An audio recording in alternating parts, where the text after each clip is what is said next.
Hey everybody, Mario Menduni here. Let's talk about phase 2 testing. Okay, so you have tested your couple dozen quotes, your dozen quotes, maybe 100 quotes. And again, by quotes we mean concepts. We don't want these quotes to be too similar, right? We want the concepts to be different enough that we can see which ones are flopping to our audience and which ones have some potential and which ones are the outliers that have a lot of potential, right? Quotes that are getting nice KPIs, they're getting sales right out the bat, and these are the outliers that we want to develop, okay? Phase 2 testing is about two things. It's about seeing if this product will develop. It's about confirming the original version of this product with more ad spend to see how strong version 1 of it is, okay? And so we want to attack them simultaneously. We don't want to attack them separately.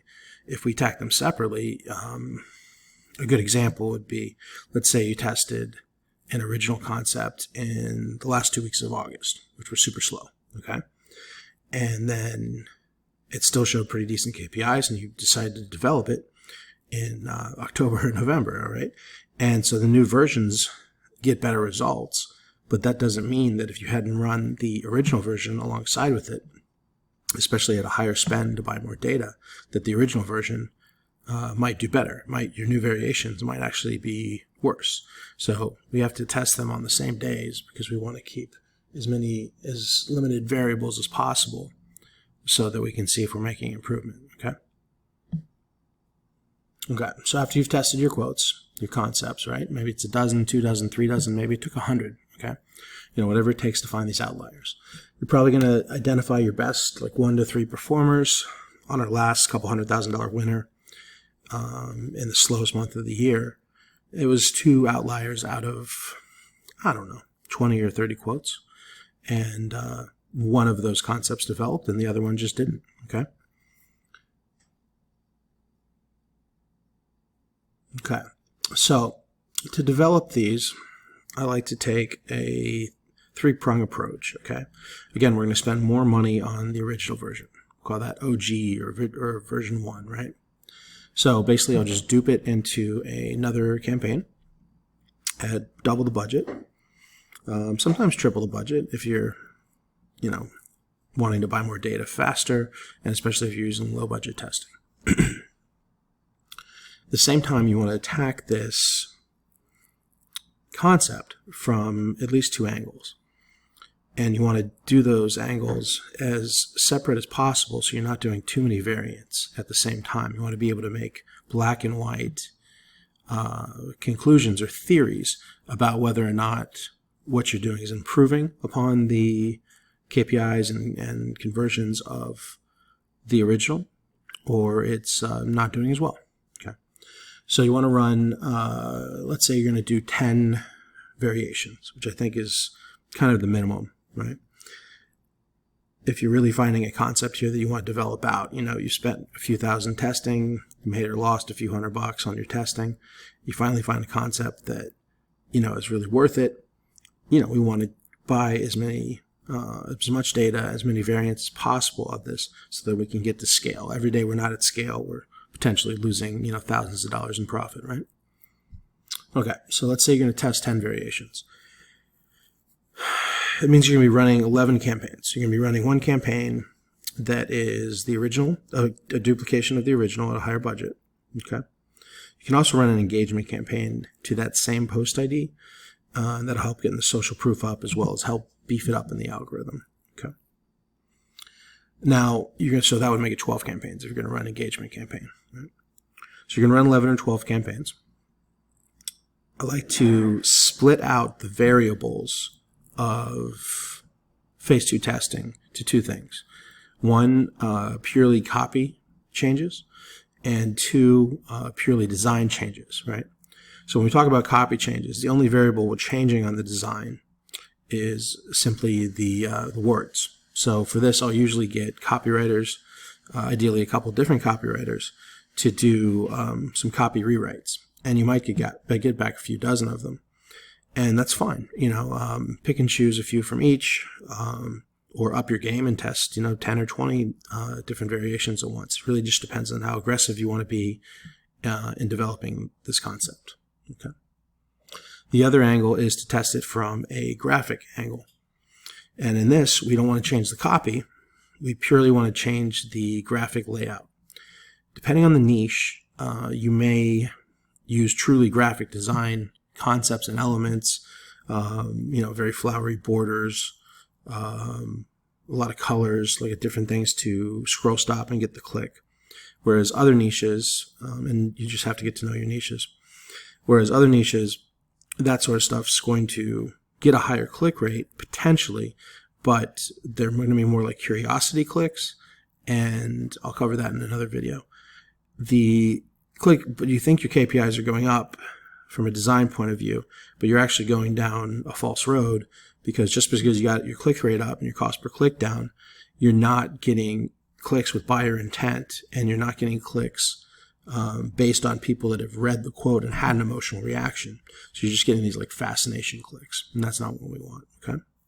Now, the flip side of that is, if your clickbaity design element is so good that you're getting super high click-through rates and super low cost per clicks, potentially that just gets enough eyeballs to the store and to read the quote and have a emotional reaction and get to checkout, right?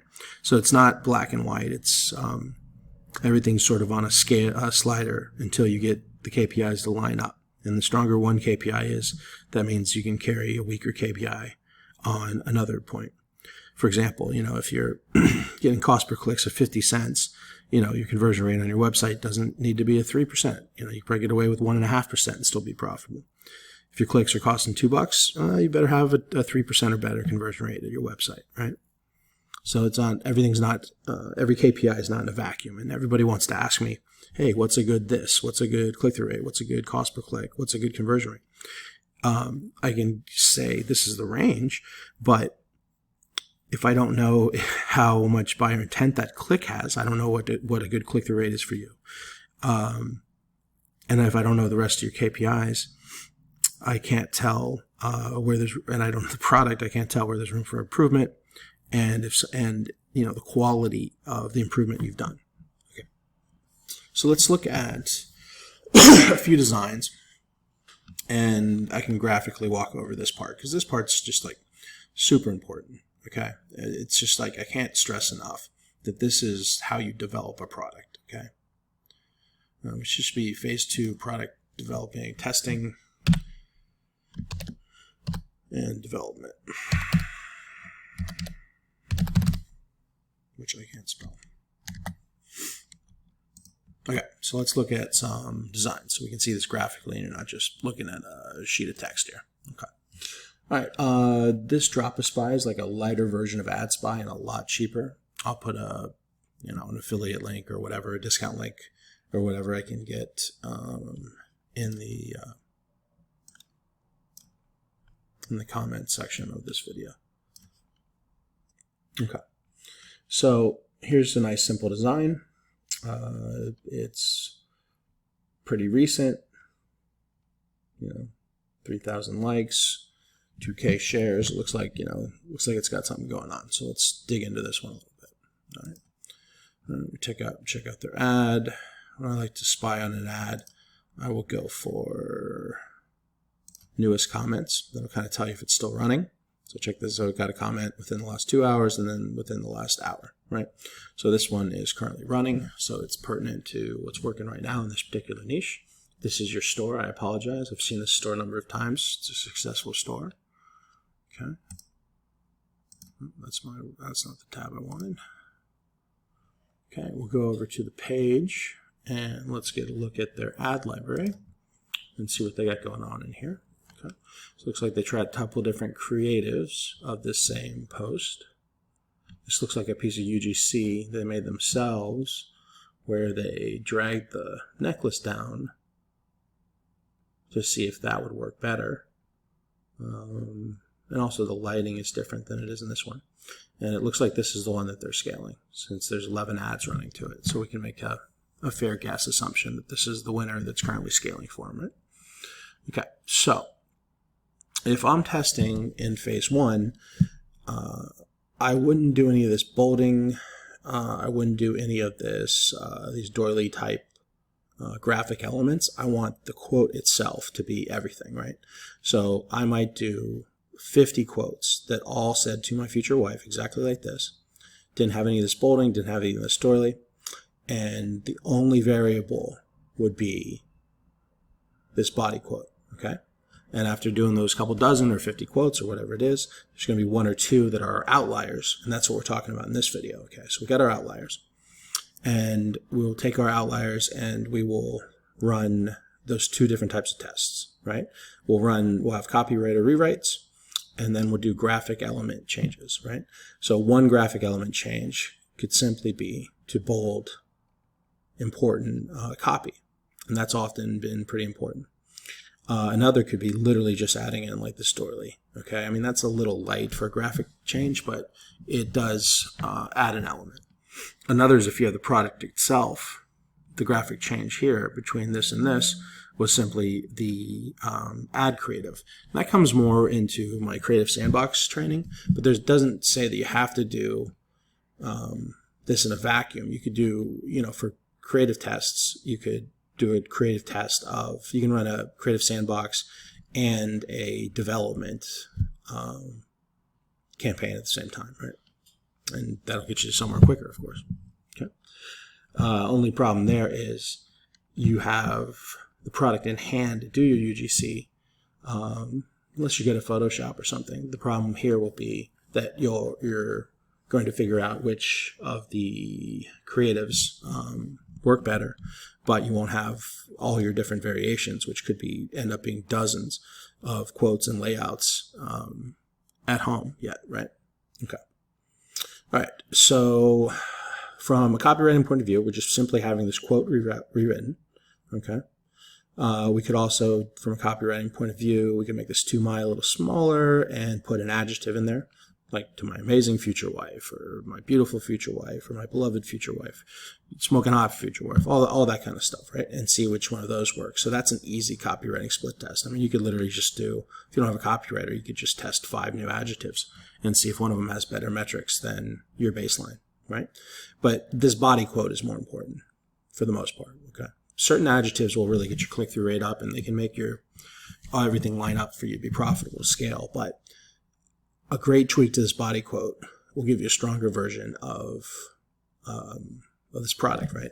A lot of people find winning products and then they stop variation testing of them, and that's perfectly human and natural. But maybe you do $100,000 on your first variation, and had you tested a couple dozen graphic and copywriting rewrites, maybe you would have done $1 million, right? You're high-fiving for $100,000 or $500,000, and you could be doing, life-changing happy dances at $1 million or $2 million, because that's kind of money, most Americans need to bring home the kind of net that'll give you the ability to quit your job and have some money to fall back on in the good times and the bad as you develop out your e-commerce empire, right? Okay. And that simply could be, if you get a bunch of $100,000 winners because you don't test more variations, you'll sort of be muddling by and making a couple bucks every year. But if you do get the most possible out of each of your winners by making a stronger version of it, let's say, I don't know this store at all in their KPIs, but let's say that this version is getting, a 15% profit margin at a couple grand a day. Well, there's probably a different version of this that would be at a 25% profit margin. Then we could scale it to 10 grand a day and maybe be at a 15% profit margin there, because as you scale, your ROAS goes down. So if it's in the previous example at 15% profit margin at 2 grand a day, because it's not the strongest possible version of itself, then you're bringing home a net of 300 a day. If you make a stronger version of it that's at a 25% profit margin, then you're bringing home a net of like 550 at the same daily spend.